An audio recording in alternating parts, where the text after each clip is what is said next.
Karen's obsession with control had now crossed into outright aggression when her siblings assaulted my spouse. They seemed to believe that intimidation and physical coercion could enforce their perceived authority, completely disregarding the legality of their actions. What they did not anticipate, however, was that I had a background as a former elite naval soldier, with extensive training in security, tactical response, and rapid containment of threats. Every potential escalation had been anticipated and planned for. When the siblings approached aggressively, I remained calm and immediately assessed the situation. Protective measures had already been implemented around my spouse, including physical barriers, monitored access points, and documented protocols for intervention.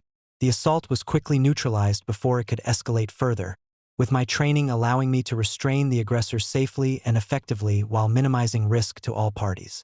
Karen, of course, was not present physically, but her obsession with controlling the property and my family manifested through her siblings' actions.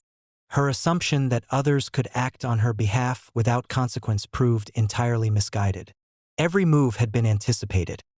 Her aggressive tactics provided an opportunity to reinforce security measures, assert authority, and document harassment. Once the immediate threat was contained, I contacted law enforcement to report the assault. Detailed documentation of the incident, including the siblings' aggressive behavior and prior patterns of harassment influenced by Karen, ensured that the authorities recognized the seriousness of the situation. Karen's indirect attempts to assert dominance now became a documented record of repeated harassment and criminal activity. This incident highlighted a critical lesson. Obsession, coercion, and aggression are predictable and can be systematically neutralized with preparation, legal authority, and tactical readiness.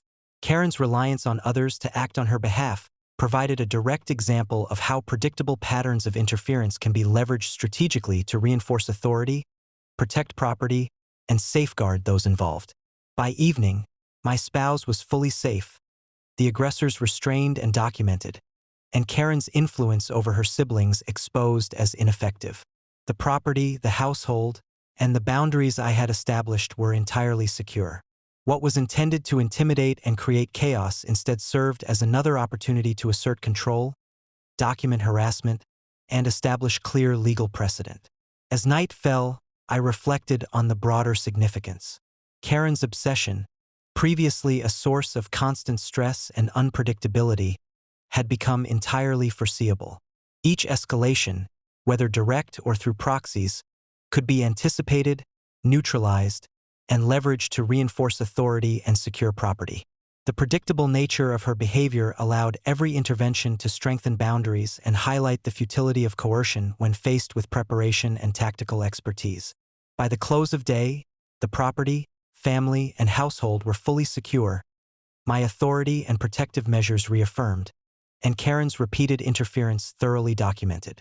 In this ongoing saga, strategic foresight, calm decisiveness, and lawful action continued to serve as unassailable shields against even the most audacious and aggressive HOA interference. Each escalation, whether direct or indirect, now reinforced authority, secured boundaries, and highlighted the limits of obsession and entitlement when faced with preparation, legal knowledge, and tactical readiness.